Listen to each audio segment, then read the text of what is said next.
Okay, good morning. My name is Stacy and I'll be your tutor for today. My name is your name.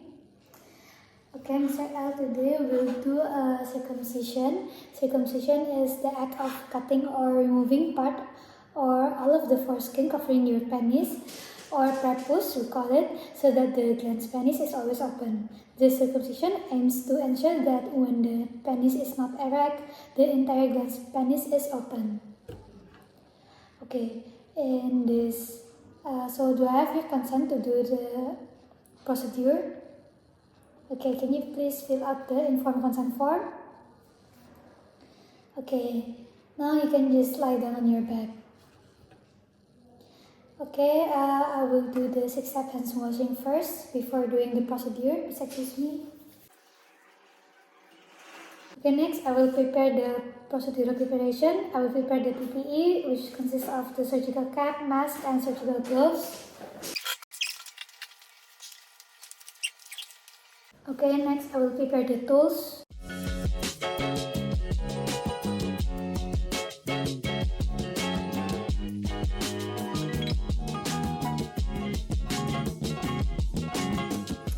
Okay, after preparing the tools and the materials, I will start by disinfection first. I will disinfect the penis and surrounding area with disinfectant fluid, in here povidone iodine, from the umbilicus to the proximal femur. Okay, I will disinfect the penis in circular motion and in outward motion. From the umbilicus to the proximal femur. Okay, then I will dispose it. After disinfecting the penis, I will narrow the field of action with a sterile surgery cover or drape.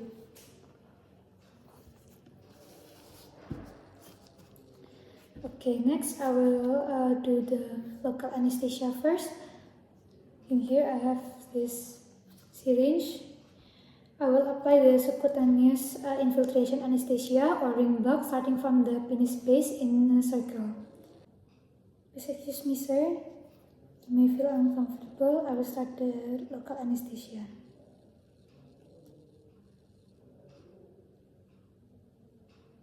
The needle is subcutaneously injected into the proximal dorsum of the penis, and then I will aspirate first to make sure there is no blood. And then I will pull the needle while injecting the anesthetic fluid. I will not pull out the needle and I will start moving to the right. Injecting again. And then aspirate it again to make sure there is no blood. And then I will pull the needle while injecting the anesthetic fluid.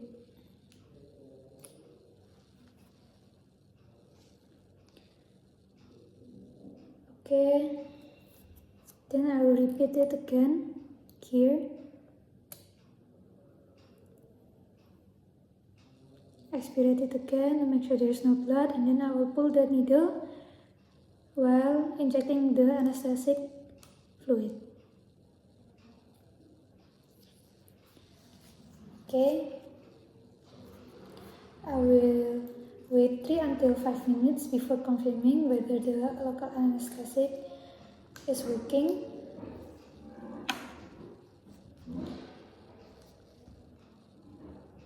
Okay, I will confirm whether the local anesthetic is working or not. Sir, can you please tell me whether you feel the sensation or not?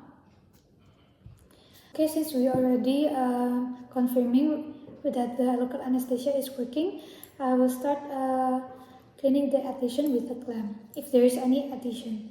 I will first pull the prepuce proximally, and then if adhesion to the glans are found, I will release with a clamp. I will push open towards the adhesion. I will repeat it until the coronal glans sulcus and the base of the prepuce mucosa are visible. Okay, then all smegma is cleared with gauze soaked in povidone iodine until totally clean. Okay, now I'll perform the dorsal excision or the dorsal slit procedure. First, I will mark the incision limit by clamping the prepuce skin to the level of the coronary sulcus. And then the prepuce and the frenulum are clamped at the 9 and 3 o'clock position and pulled upwards or distally enough until the prepuce is sufficiently stretched. I will be using the straight clamp.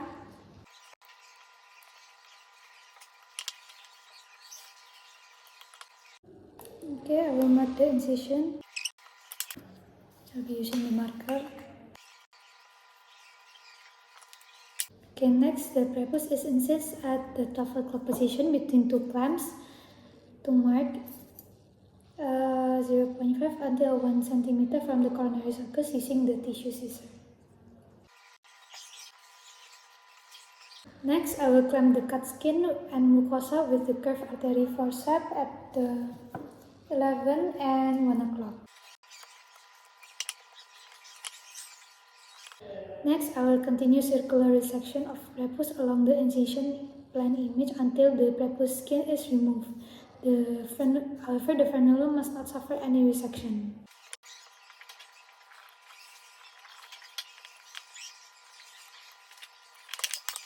Okay, next is the bleeding treatment. I will locate the source of the bleeding by wiping the wound area with gauze if there is any bleeding.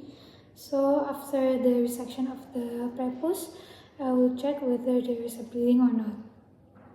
Okay, if a source of bleeding is found, I will immediately stop with the pressure dressing or clamp it with the curved artery clamp and then ligation if necessary. And then I will confirm whether all sources of bleeding have been attended to or not.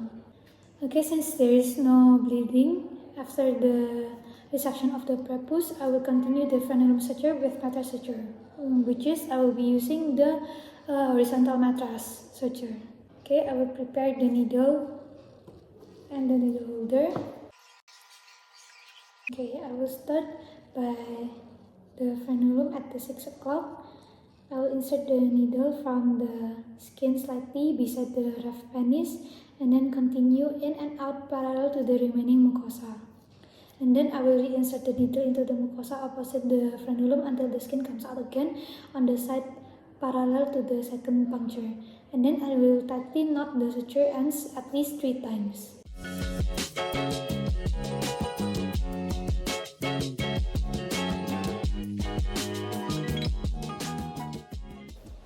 Okay, after the frenulum suture, I will reconfirm that there is no longer any active bleeding again.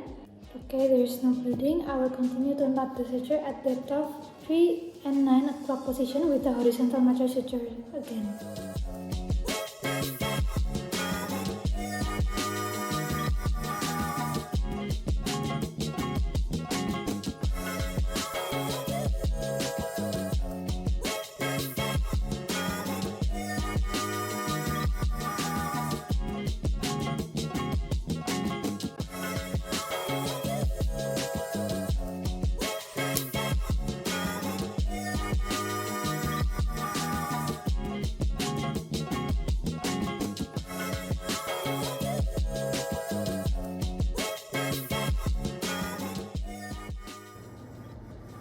Frenulum suture is done. The horizontal mattress suture at the 12, 3 and 9 o'clock is also done. Next is the simple interrupted suture or stitch at the 2, 4, 8 and 10 o'clock.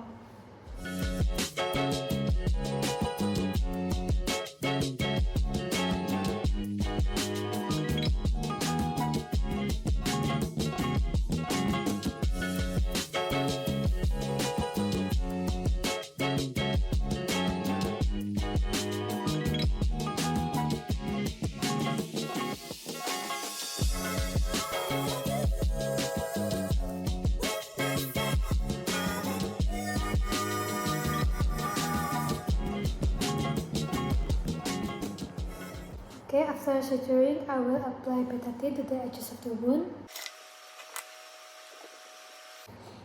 Next, I will cover it with paraffin gauze and plaster.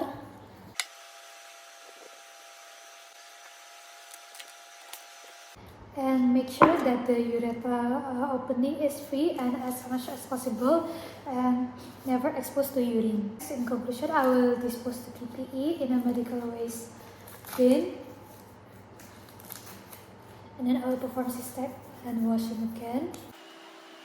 And then I will record all the procedures into the medical record, including the number of sutures. Here we have a total of 8 sutures, and then the type of suture also. And then I will give the patient some medication, the analgesic medication and antibiotics medication. For the analgesic, I will give the patient mefenamic acid 500 mg 3 times daily orally, and then antibiotics amoxicillin 500 mg 3 times daily orally. And then I will give the patient's education that the wound must not be exposed to water for 3 days. And then after urinating, the patient have to wipe off any remaining urine with gauze. And then if there is some post-circumcision bleeding, the patient should immediately see doctor. And then the patient should also increase consumption of nutritious food and drink, specifically those high in protein. And then after 3 until 5 days post-circumcision, the patient should see doctor for wound care or to remove the dressing. And that is all for today. Thank you.